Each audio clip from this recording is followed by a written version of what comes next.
వి gold trusted gold buyers మీరు తాకట్టు పెట్టిన బంగారాన్ని విడిపించి ఈ రోజు ఉన్న మార్కెట్ ధరకు కొనబడను 7771077720.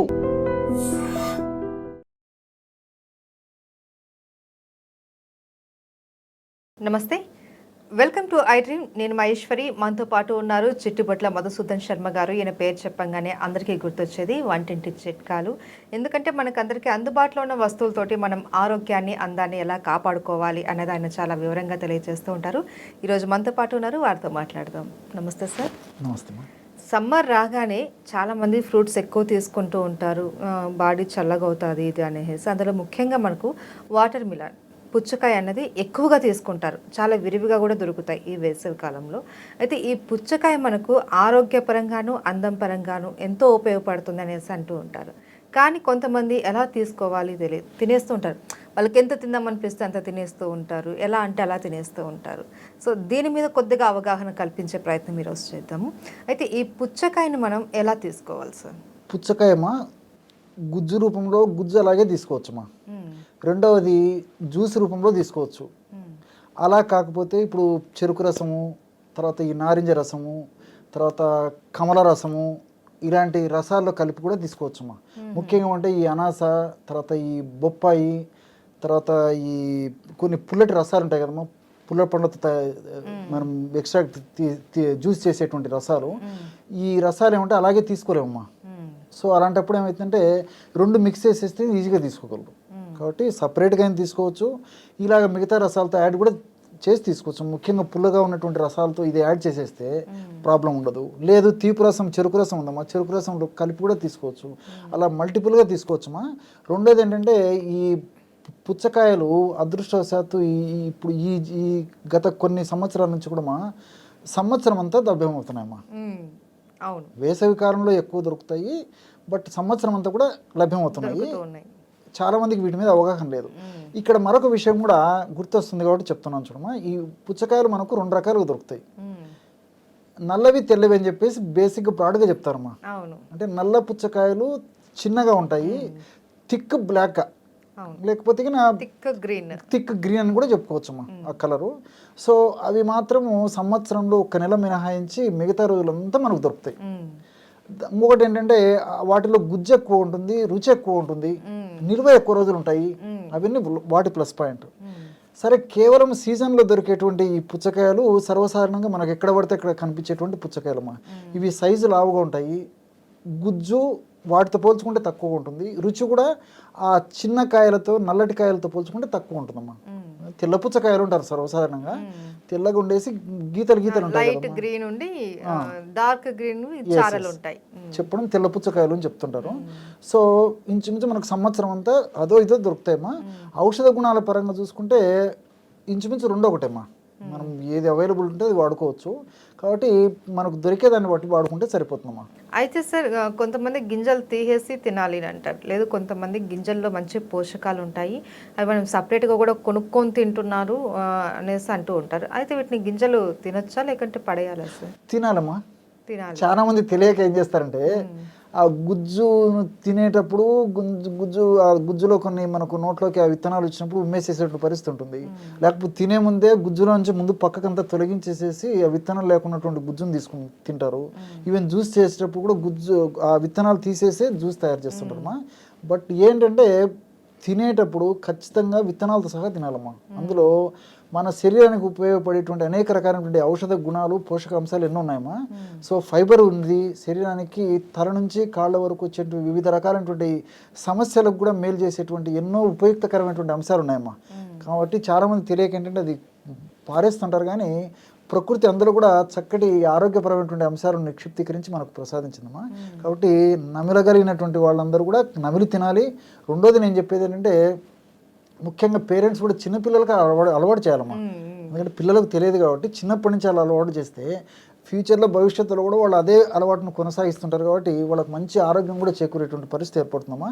కాబట్టి విత్తనాలతో సహా నమిలి తినడం మంచిది. ఒకవేళ జ్యూస్ లాంటిది ఏదైనా తీసుకుంటే ఏదైనా అడ్డుపడతాయి, తీసుకోవడం ఇబ్బందిగా ఉన్నటువంటి పరిస్థితులు కావాలంటే విత్తనాలు లేకుండా జ్యూస్ చేసి తీసుకోవచ్చు. కానీ తినగలిగినటువంటి వాళ్ళు, విత్తనాలు తీసుకోగలిగినటువంటి వాళ్ళు, ఇబ్బంది లేనటువంటి వాళ్ళు ఈ విధంగా గుజ్జును విత్తనాలతో సహా తీసుకోవడం మంచిదమ్మా. అయితే సార్ ఎక్కువగా ఇది వేసవి కాలంలో కాస్త దాహార్తిని తీరుస్తుంది, శరీరాన్ని చల్లబరుస్తుంది అనేసి తింటూ ఉంటారు. ఇది మాత్రమేనా, ఇంకా వేరే ఆరోగ్య ప్రయోజనాలు ఏమైనా ఉన్నాయా? చాలా చాలా ఆరోగ్య ప్రయోజనాలేమా. ముఖ్యంగా ఏమిటంటే దీని యొక్క ప్రత్యేక శక్తి నీటి శాతం ఎక్కువ ఉంటుందమ్మా. ఇప్పుడు వేసవికాలం మనకు కావాల్సింది కూడా నీటి శాతం. అవును, నీరు తక్కువగా ఉంటుంది, ఎందుకంటే మనం చాలామంది తాగే నీళ్లు తక్కువ ఉంటాయి. రెండవది ఏంటంటే శరీరం నుంచి ఈ జలాంశ బయటికి వెళ్ళిపోతుంటుంది, ఆవి రూపంలో వెళ్ళిపోతుంటుంది. రెండు విధాలు కూడా మన బాడీలో నీరు తక్కువ అవుతుంటుంది. సో ఈ పుచ్చకాయలో నీటి శాతం ఎక్కువ ఉండడం చేత నీటి భర్తీ జరుగుతుంది. రెండవది ఏంటంటే అనేక రకాల ఎలక్ట్రోలైట్స్ ఉన్నాయమ్మా. ఈ sodium, potassium, chloride, magnesium, electrolytes కూడా మన బాడీ నుంచి పోతుంటాయమ్మా వేసవికాలము. సో దీనివల్ల ఈ వడదెబ్బ రావడము, తర్వాత ఈ వేసవికాలానికి సంబంధించిన ఇతర ఇబ్బందులు రావడం ఇలాంటివన్నీ జరుగుతుంటాయి. సో బాడీని కూల్ చేసేందుకు ఉపయోగపడుతుంది. శరీరంలో ఈ ద్రవాంశం ఏదైతే ఉందో, అంటే వాటర్ కానీ లేకపోతే ఆ రూపంలో ఉన్నటువంటి ఎలక్ట్రోలైట్స్ కానీ బయటికి పోకుండా పోయినటువంటి వాటిని కూడా ఇది మళ్ళీ భర్తీ చేసేందుకు కూడా ఈ పుచ్చకాయ రసం ఉపయోగపడుతుందమ్మా. కాబట్టి ఈ విధంగా ఉపయోగపడుతుంది. రెండోది ఏంటంటే అందరూ వాడుకోవచ్చమ్మా. దీని ప్రత్యేకత ఏంటంటే, ఈ పండు యొక్క ప్రత్యేకత చిన్న పిల్లల నుంచి పెద్దల వరకు అందరూ వాడుకోవచ్చు. ఈ రోజు షుగర్ పేషెంట్స్ వాడచ్చు. మంచి ప్రశ్నమ్మా, చాలా మందికి వచ్చేటువంటి సందేహం ఇది. సో అదే చెప్పాను కదమ్మా, అందరూ వాడుకోవచ్చు. షుగర్ వాళ్ళైతే HbA1c అని చెప్పేసి ఒక టెస్ట్ చేస్తారమ్మా 3 నెలలకు ఒకసారి సగటు పరీక్ష. అది మరీ ఎక్కువగా ఉన్నటువంటి వాళ్ళైతే మాత్రము కొంతకాలం మానేయడం మంచిది, కానీ 100లో 90% మందికి పైగానే అందరూ వాడుకోవచ్చమ్మా. షుగర్ వాళ్ళకు కూడా ఏం కాదు ఇది. రెండోది ఏంటంటే కార్బోహైడ్రేట్ చాలా తక్కువ ఉంటాయమ్మా. ఇప్పుడు మనకు వచ్చేటువంటి వ్యాధుల్లో చాలా వరకు కూడా మీరు షుగర్ కానివ్వండి, లేకపోతే ఈ వెయిట్ కానివ్వండి, హార్మోనల్ ఇంబ్యాలెన్స్ కానివ్వండి, ఇట్లా ఏ సమస్య తీసుకున్న కొలెస్ట్రాల్ ప్రాబ్లమ్స్ కానివ్వండి, కార్బోహైడ్రేట్స్ ఎక్కువగా తీసుకోవడం వల్లనే ఆధునికంగా ఈ నాగరిక సమాజంలో వచ్చేటువంటి అనేక వ్యాధులు కార్బోహైడ్రేట్స్ ఎక్కువ తీసుకోవడం వల్లనే జరుగుతుందమ్మా. సో దాంట్లో కార్బోహైడ్రేట్స్ తక్కువ ఉంటాయి కాబట్టి ఎక్కువ పుచ్చకాయ తీసుకున్నా మనకు ప్రాబ్లం ఉండదు. అందులో అనేక రకాలైన పోషకాంశాలు కూడా ఉంటాయమ్మా. అందులో కాల్షియం ఉంది, ఐరన్ ఉంది, తర్వాత లైకోపిన్ అని చెప్పేసి ఇది ఉంది, తర్వాత సిట్రులిన్ అనేటువంటి అమినో యాసిడ్ ఉంది, మెగ్నీషియం ఉంది, ఫాస్ఫరస్ ఉంది, ఇలా అనేక రకాలైనటువంటి కెమికల్స్ కూడా ఉన్నాయమ్మా. ఇవన్నీ కూడా మన దేహానికి ప్రత్యక్షంగాను పరోక్షంగాను మేలు చేస్తాయి తప్ప ఏ కెమికల్ ఎలాంటి ఇబ్బంది పెట్టేటువంటి పరిస్థితి ఉండదమ్మా. అయితే సార్ కొంతమంది ఫ్రిడ్జ్లో పెట్టుకొని తింటూ ఉంటారు, కాయ రూపంలో కాకుండా పీసెస్ కింద కట్ చేసుకొని పెట్టుకొని తింటూ ఉంటారు. అలా తినొచ్చా? దాంట్లో ఏమైనా పోషక విలువలు ఏమైనా తగ్గుతాయా? మంచి ప్రశ్నమ్మా. చాలా మందికి తెలియక చేసేటువంటి తప్పు అని చెప్పుకోవచ్చమ్మా. పుచ్చకాయ తింటారు కానీ ఆ పుచ్చకాయ తినే విధానం సరిగ్గా తెలియక అది రాంగ్ అమ్మా, తప్పు చేస్తుంటారమ్మా. అది మాత్రం కాదమ్మా. మీరు పుచ్చకాయ కావాలంటే అవసరాన్ని బట్టి ఫ్రిడ్జ్లో ఉంచుకోవడం వల్ల అంత తప్పు లేదు, కానీ సర్వసాధారణంగా పుచ్చకాయ బయటనే నిలువ ఉంటుందమ్మా, ఇబ్బంది ఉండదు.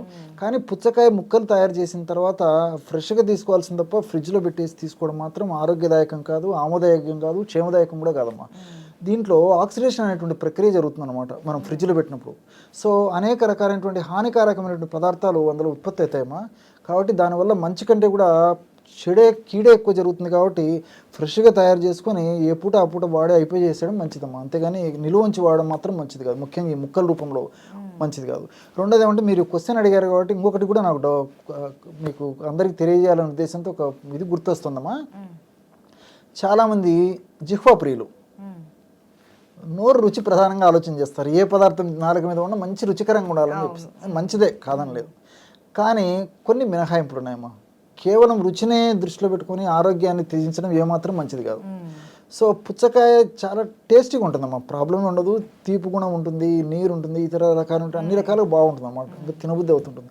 కానీ కొంతమంది ఏం చేస్తారంటే దీంట్లో ఈ ఉప్పు, పంచదార, మిరియాల పొడి ఈ రకరకాలు వేస్తుంటారమ్మా. కాబట్టి ముఖ్యంగా మిరియాల పొడి అయితే కొంతవరకు మేలు జరగవచ్చు, కానీ ఉప్పు ఏమాత్రం మంచిది కదమ్మా. ఉప్పు తెచ్చే ముప్పు అని చెప్పేసి చాలా చెడు గుణాలను అందులో కలిగి ఉన్నాయన్నమాట. పుచ్చకాయలో కలిసేసరికి ఇంకా మన బాడీలో చెడు ఎఫెక్ట్స్ని ఎక్కువ కలగజేస్తుంది. కాబట్టి ఉప్పు పనికిరాదు. రెండోది ఏమంటే పంచదారమ్మా. సో పంచదార కూడా వేసేసుకొని పుచ్చకాయలు తింటుంటారు, అది కూడా చేయకూడదమ్మా. ఇవన్నీ కలపడం వల్ల ఏమంటే ఉన్నటువంటి ఆ సుగుణాలు పోగొట్టుకొని లేనిపోయిన ఇబ్బందులు పడడం తప్ప దానివల్ల మనకు ఆశించినటువంటి స్థాయిలో ఆరోగ్య ప్రయోజనాలు మాత్రం చేకూరవమ్మా. కాబట్టి పుచ్చకాయని ప్రకృతి ఇచ్చినట్టు అదే పద్ధతిలో వాడుకోవడం మంచిది, కానీ మనము నాలుక రుచి కోసము పెప్పరు, తర్వాత ఈ ఉప్పు, అమ్మా తర్వాత ఈ షుగరు ఇలాంటివి మాత్రం వాడుకోవడం ఏమాత్రం మంచిది కాదమ్మా, ఆరోగ్యదాయకం కూడా కాదు.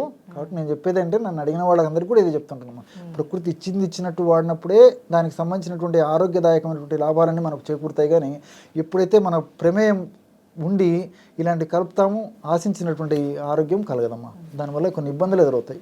ఆరోగ్యపరంగా సరే సార్, అందం విషయంలో కూడా పుచ్చకాయ యూజ్ చేస్తారు అనేసి అంటూ ఉంటారు.